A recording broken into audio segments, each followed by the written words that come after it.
The show is proudly sponsored by Omicron Realtor Limited. Book an acre piece of land in Malindi at a discounted price of only 289,000 only. 30 minutes drive from Malindi Airport, 10 minutes from the beach, and 5 minutes from the Diaspora Proximity Point City. Book now on the number below. Hello there and welcome to my YouTube channel. My name is Emily Kemani. Today we are in Kiambu County where we are going to focus on poultry farming, specifically kienyeji farming. Before I introduce you to our guest, please subscribe, share and follow, and you can drop me a comment on my social handles. Today I'm going to introduce you to our farmer. And he is here. He's going to introduce himself. Hello, Emily. How are you doing? I'm very fine. I'm back again. You're most welcome. Yeah, due to language barrier, so many people are complaining that they don't understand Kikuyu. Yeah. And they want to learn more about kienyeji farming. True, true. So I want you to tell us more about kienyeji farming. Yes. So that we can be able to fulfill the promise. Yes. Because we are here to teach them, to educate them, and also to entertain them. Very true. Start by introducing yourself. My name is Samuel Wanzao, and I'm an animal nutritionist. And though my degree is in animal science, and I'm a farmer. And I'm proud of what I'm doing. Currently, I'm working together with another person on a project of kienyeji chicken. Our target is to breed as many as we can. As much as we're going to make a profit from the animals we are farming, we also target to make sure that these animals don't go extinct. Because nowadays, kienyeji, our indigenous animals are really shrinking in number. Yeah, but with such kind of effort, we can breed them, maybe return them to a good number. They can be spread all over the country. I would like you to tell us how many kienyeji chicken you have in your farm and why kienyeji and not any other poultry farming. Right now, we are having around 600 kienyeji chicken, though the other 200 that are very young, becoming soon. So that's around 800 in number. And what is your target? The target is to go up to 2,000. 2,000 kienyeji birds. We do have space, and we're able to feed them because kienyeji can release them and they'll be able to forage for themselves. Okay. Yeah. So the target, as I'm saying, as much as we want to make money from these animals, the target is majorly to ensure that our indigenous animals are available. So the focus here is to ensure that you have indigenous. So you create something that is hybrid in terms of, when you say hybrid, normally these animals it's improving the indigenous. Actually, that is the way we have been saying for a long time. But it's like we have been degrading our animals. But the target of breeding them is usually, our indigenous animals have very high ability to resist diseases, but their growth is usually low. The production is also usually low. So when you mix the exotic with the indigenous animal, you usually get an animal that is resistant to diseases, and at the same time the production improves. Yeah. So that is what you can call a hybrid.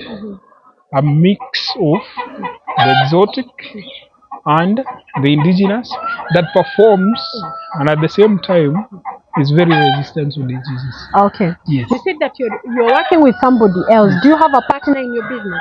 Yes, I do. So it's not like sole proprietorship? No. Actually, you can't, most of these things you can't do them alone. You know, for example, for me, I can come with my machines, my expertise, a little bit of cash, and then I need space, definitely, to do the farming, and boost of cash as well. So it's like you're sharing services and profits and losses. Very true. Very true. Yeah. So there's somebody who came with the income and who Yes. came with the expertise. True. Yeah. Okay. Yes. So maybe you can tell me when you started this project, how much money, how much capital did you invest? Okay. Myself, I bought an incubator. The capacity, one of the incubators has a capacity of 300 eggs. Normally those ones go for 48,000. And then later on I came to buy another. There was also solar panels and a generator. Because the incubator that we used to incubate the eggs with, okay, you have to have that in order for you to multiply the animals faster. Yeah. To make the process faster. True. Okay. And so for me, it's the incubator plus anything that concerns incubation. Incubators, solar panels, generators. So my partner has the space and the capital to raise the animals. Yeah. And what do you feed them? I want you to take me through the process of when you wake up in the morning. Yes. What do you do in the farm? Yeah. And I would also like you to touch on how you get your returns. Okay. Yes. The first thing is to check the incubators immediately in the morning, since they're always having eggs. From there, they are usually chicks, the very young ones. Yes, in the brooder. The very young chicks. So those ones, they have to be taken care of, just like you take care of a young baby. They're delicate. Yeah, you have to take extreme care with them. So after I'm done with those, I come now to the bigger ones, which normally is just to release them. They forage out here. The other day there was a lot of grass here. They consumed all of it, plus the greens. And once they forage out here, you have to supplement them with some feeds, with some commercial feeds. Yeah. So cleaning is done. Maybe myself or I get another person. We do the cleaning. And then we feed them, give them water. They lay eggs. We sell some of the eggs. We sell some of the chicken. We're able to buy more feeds and pay the other bills. Yeah. In this case, how many eggs do you produce from the ones I can see here? With kienyeji, it's an up and down kind of thing. They don't have a specific range. No, because one day you might wake up and find 10 of them are brood. They want to brood eggs, incubate eggs. So definitely you're going to have a number lower than the day before. Yeah. So with kienyeji, normally what I've come to realize, they will give you between 40 to 70% laying. Okay. Yeah. Okay. When you're doing 40, you're low. But if you hit 70% of what you have, that is not so bad, because the prices of the eggs is a bit higher than the others. Yeah. And maybe now and then you can sell the male ones, the cocks. Yeah. You can sell them and get some extra money. How much is a cock in your farm? Currently, we're selling them at 1,350. Yeah, 1,350. As we approach the holidays, that is the price, or it will be lower once you're done with the festive season? Actually, the prices will go higher since we are getting into the festive season. So normally what happens is the demand usually goes very high. And people normally ask for the chicken to be slaughtered, so that's extra work. Yeah. And so 1,350 is usually a very fair price, since they are ranging from 2.5 kgs all the way to 3.5. Wow, Yeah. that's a good one. Yes. What about the female one? We call them the muera. The muera. How much do you sell them? Normally, we don't like selling those, but when we are selling them, we sell them at 1,000 shillings each. Yes. Okay. Yeah. And what else do you sell? I've seen like you have many chicks here. Actually, chicks are another major part of our sales. Since we're producing more than our monthly target, so we do sell them. But you have to make sure that we retain a number that will be able to meet our target. Since right now you see we are at 800, targeting 2,000, maybe by 6 months. So every month we have to retain at least 150 to 200 and something there. Okay. Yes. Who is your market? Who is your target market? Okay, right now we don't have a specific buyer, but I'm glad that the community around us really buys a lot of eggs, the chicken, the big ones plus the chicks. So normally the people interested in kienyeji, these are people who have come to realize the importance of the health benefits of these the eggs plus the chicken. Instead of eating broilers and others, once you eat I don't know, we call them Kienyeji. yes, it's kienyeji. Wazungu will have to call them backyard chicken. Oh yeah. Yeah. Backyard chicken, yeah. Yeah. The way they forage on the greens and eat insects here and there, they make their meat very yellow and delicious. Okay. And it's healthy. Yeah. So of late we've been having a lot of consumers and people becoming aware of their nutrition value. Yes. So the community around, we've been supplying them with the chicken. Yeah, plus the eggs. Yeah. There's something that you have not told me about how you feed them and what you feed them on, apart from releasing them outside so that they can scavenge on their own. Yeah. What exactly do you feed them? We do try to get grains. I do try to get like maize grains, whole maize grains for the mature chicken. But the young ones you have to get like chick mash. You can't release a chicken unless it's around 2 months old. They're too young. They'll fit in everywhere and they will get out of your farm. So normally we release them after they're 2 months old out here.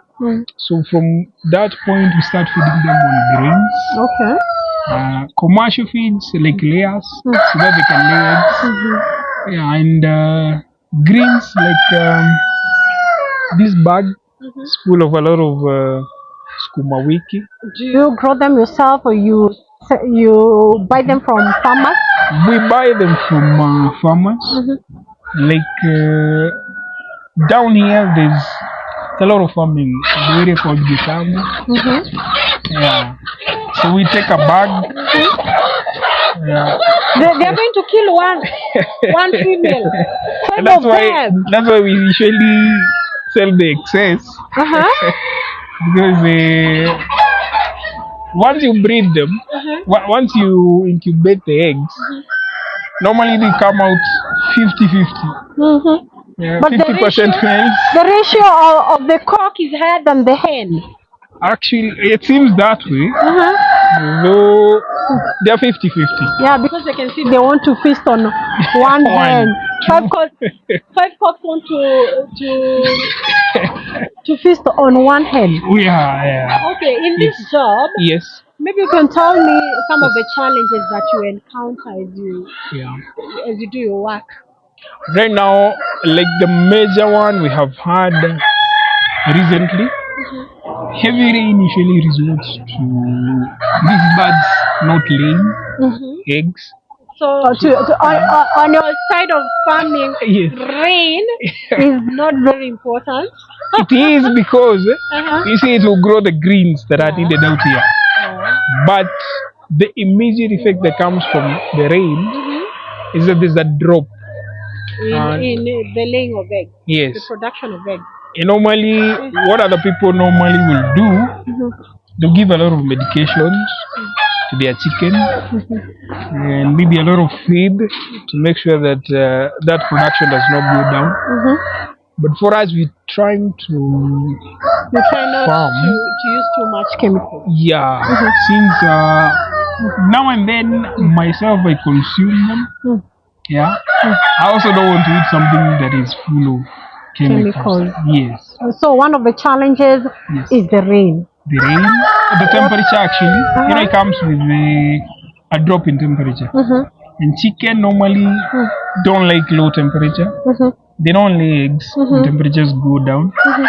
Another thing is that when it rains, the feed manufacturers they are not able to make the best quality feeds.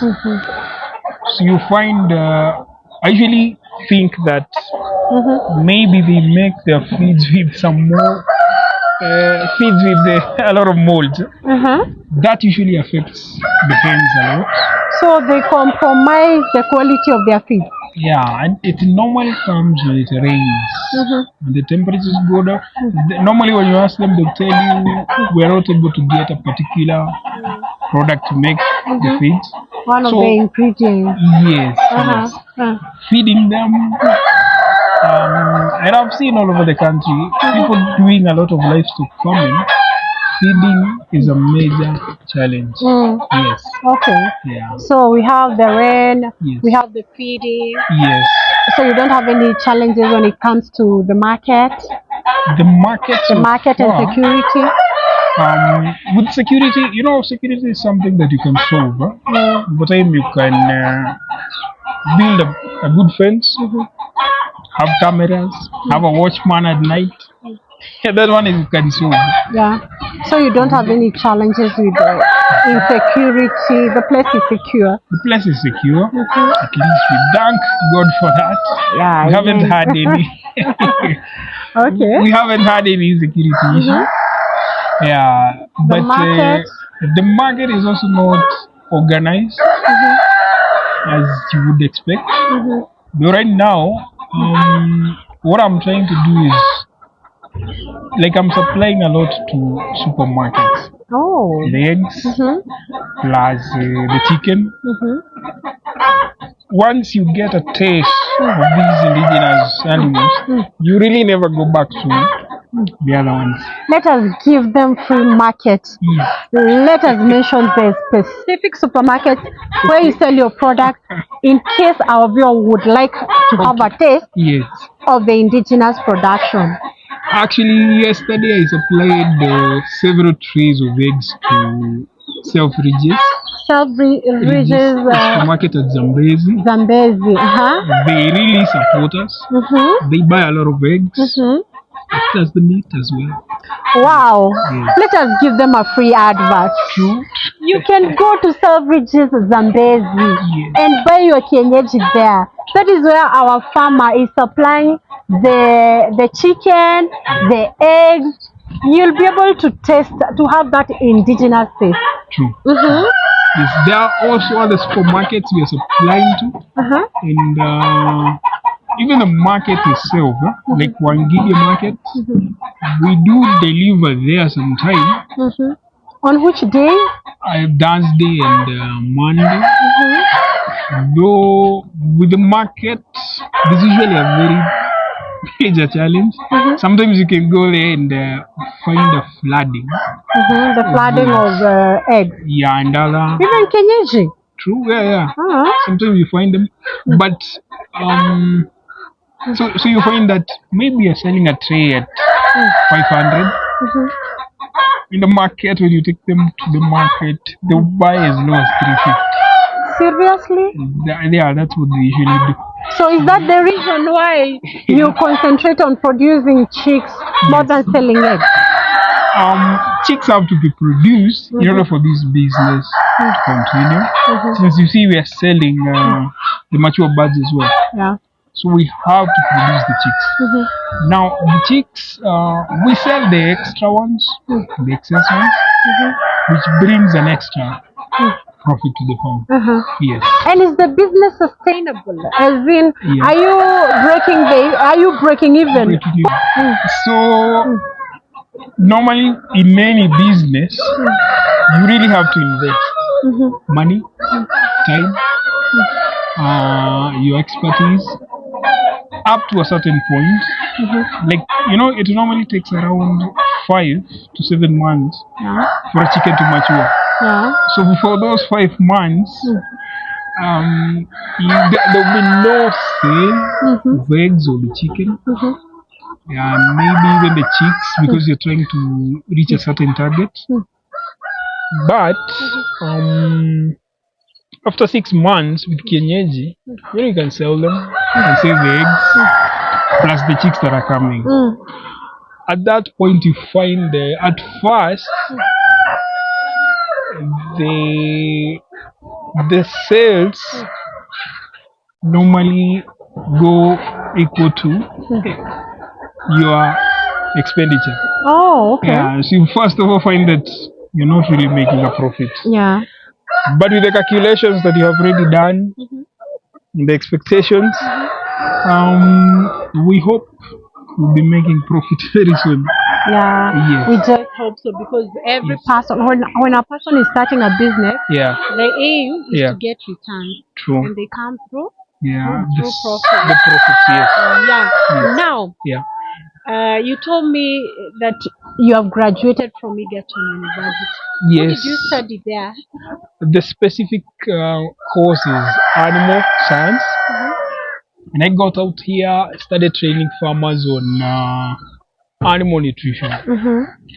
So I've worked for 2 companies so far, from 2017 up to now, up to COVID time. COVID time came, and so many people lost their jobs. Yeah. So that's the time I decided to fully concentrate on farming. So this farming is as a result of COVID-19. Yes. To your advantage or to your disadvantage? I would say both. Since you see, people lost jobs. I lost a job in that actually mine. I lost it after COVID. After COVID, not before, during. It was after COVID. Since the companies I was working for, the economies really went low. We had to be laid off. Downsized. Yeah. We had to be laid off. Others decided to quit. I don't want to talk so much about that. It's okay, let's forget about it. Yeah. And let us push forward. But what I was doing is not very much different from what I'm doing right now. Since I was training farmers. Yeah. Do you still do the training? I still do train farmers. Online sometimes go to gatherings of farmers. Train them on nutrition. As I said, our challenge ourselves as well has been the feeding. Yeah, it's expensive. At the same time, you're having very low quality feeds. But I'm able to design feeds. That's the next step we're going to take as a farmer. Okay. We want to create our own feed. Oh, okay. Yes. You'll start producing for yourself. Yes. Okay. And we'll also be selling the surplus. Yes. I wish you the best, and we hope that when you get there, you'll invite us to come and see. I will. Yeah. So I've been training farmers normally on nutrition of all kind of animals. And after I stopped working for other people, decided to do farming. So as I was saying, it's not really a bad thing. It's not a good thing. No. You have to be standard. You tell us. You started this business, and it has been going for how long? On this farm, this one is only 1 year old. Oh, you have another farm? But Myself, when I started the project, started it around two years ago. More than 3 years. Actually, more than 2 years. I'd say 3 years ago. For me, that's when I started hatching chicks, selling them, and raising a few birds here and there. But now I realized I had to partner with somebody else with an interest. Yeah, so that we could raise more. So apart from this farm, you have another one. There is. Where you do That the one is incubation. tiny. Yeah, that one is like just doing it at home. Oh, it's like a home project. That is why you do the incubation. Yes. And when they hatch, you bring them here. Yes. You do the hatching and the brooding on that other farm. Yes, because those ones actually, once you start doing the incubation of eggs and brooding of chicks, it's a day and night kind of a thing. Yeah, So the machine might quite go. demanding. It is. Let's say you're using electricity. Electricity goes off at night, so the alarm of the incubator will go on. You have to wake up even if It has an alarm. Yes. Oh, I didn't know. You have to wake up even if it's 1 or 2 at night. To fix You the solar. switch to solar or generator. The chicks also need to be in a very warm place. So if I'm using the brooder, is it called the brooder lamp? The infrared. It's an infrared bulb. The big one that supplies. The red one. Yes. So when it goes off, you have to find a way of keeping the chicks warm. Either use the solar or the generator, or you start what do we call it, jiko? Yeah. It's very much demanding, and actually that's why 1 month old chicks are usually non-negotiable when it comes to sale. They demand a lot of work. And you have to vaccinate them at that time, ensure that they develop the immunity that we needed. So even these ones, they need vaccine? You have to vaccinate them. You see, there's usually a difference between the vaccines and what we call antibiotics. Oh, yeah? A vaccine is normally the disease that is weakened or destroyed in a way, so that when it gets into the body, it will make the immunity of the animal respond to that disease without that disease killing it, so that when that disease comes, that body will have the resistance to fight that disease. Okay. So that's a vaccine. Okay. But when you talk about antibiotics, things like antibiotics, which are very harmful to the consumer of the meat of the eggs, what antibiotics do is once the chicken gets sick, you give them the antibiotics. They fight maybe the bacteria, the protozoans, the microorganisms that are causing the disease. Normally what they do, they usually find that there is a residual amount that remains in the body of that chicken or even the eggs. So for you, when you go and consume a chicken that was taking a lot of antibiotics, once you get sick and the doctor gives you antibiotics to heal you, your body is already having a lot of antibiotics in the body, so that medication does not work, and you might die from or get very sick from a disease that is treatable. I don't know if I'm clear about that. Yes.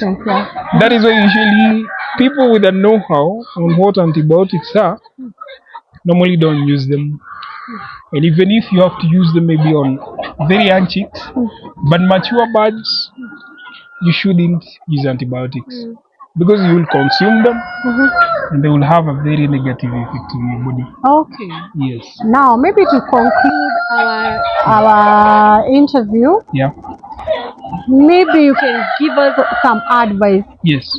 Give our viewers an advice. Yes. In case they want to keep poultry. Yes. And in this case, kienyeji, yes. What are the pros and cons? the major pro, Mm. though people are so much interested in making very quick cash, Mm-hmm. but Kenyans will not give you that immediate amount of Cash. money. Yeah, but the major pro is that you're eating something healthy, you're selling something healthy. It also it comes with a prestige kind of a value. I don't know, you're just happy seeing them. I don't remember the English word. Aphrodisiac. Maybe. Word. Yeah. So the major pro is that you're farming something that is healthy and nutritious. That is a major. Therapeutic.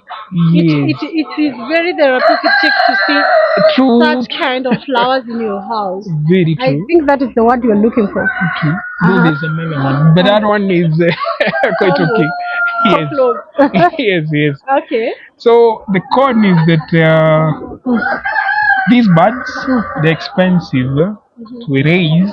Since you have to raise them for around maybe 4, 5, 6, 7 months before they mature. You know, a broiler, you can just raise it with, I don't know, 6 weeks, a month, and Not 6. Yeah. Actually, Yes. when they are 5 weeks, they are ready for the market. yeah, If you feed them well, Yes. if you give them vaccines at Yeah. the right time, yeah, they'll be good to go. yep. And actually, some of those vaccines, they usually haven't gotten out of the system Yeah, at that time. yeah. Though something like Newcastle vaccine, that one you can vaccinate the birds today and eat them the same day.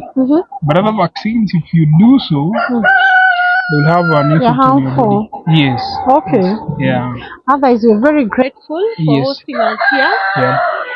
And we had to redo this True. because most of our viewers Yeah. did not get to understand anything because Yes. of language barrier. Okay. And I said that I'm going to do this because of them, Yes. because we are here Yeah. to satisfy their needs. We are doing this for our viewers. True. And you said that you're doing trainings. Where and when do you do the training? Trainings, we have been partnering with other people, but individual trainings also happen on this farm. If you come, like for example, you want to buy 20 chicks, you won't get out of this place without knowledge on how to raise them. Yeah. Then if you buy 5, I'll still guide you On how to keep them. Yes. So individual trainings happen on the farm. Normally sales happen once a week. Though anytime they can happen, no? But we normally like to get them organized once a week when there isn't a lot of work here. Once a week, we make some sales. The big chicken, the chicks. Yeah. People who come, maybe you don't know how to go and feed them, medicate them, and so on. Usually guide according to the stage that bird you have taken is in. But at the same time, we can organize group training. In case people want to be taught in a group, we can reach out to you. Yes, we can. That will not be a problem. The last company I worked for, I don't know if I should mention them, was called Smart Cow. It's an app actually. And I uploaded a lot of training in the application. Okay. And their Facebook page has a lot that I uploaded. There was also another one called DigiCow. I don't think this one should be mentioned. Maybe this one is for you. Yeah. Go search for DigiCow and Smart Cow. The applications online. I uploaded a lot of content for training their farmers. But you see that one is not mine now. Yeah, that one belongs to those companies. Yeah.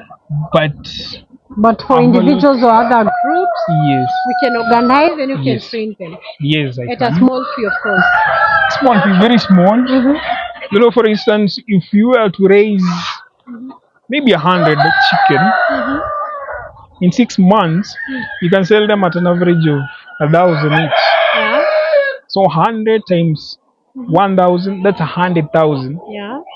Getting training for as low as maybe 1,000 or 1,500 that can save you all those birds is a very small expenditure on your business. Yeah, and it's very reasonable. True. Anyway, thank you so much for hosting us in your farm, Yeah. and we are very grateful. In case you would like to teach us something, Yes. I'm just a phone call away. You Yes. contact us, and Yeah. we'll be very glad to come back. Okay. Okay. That's all for today. Thank you. Thank you so much, our viewers, for your support. And please, before you leave me a comment there and subscribe and share. Thank you so much. My name is Emily Kemani. Thank you. The show is proudly sponsored by Omicron Realtor Limited. Book an acre piece of land in Malindi at a discounted price of only 289,000 only. 30 minutes drive from Malindi Airport, 10 minutes from the beach, and 5 minutes from the Diaspora Proximity Point City. Book now on the number below.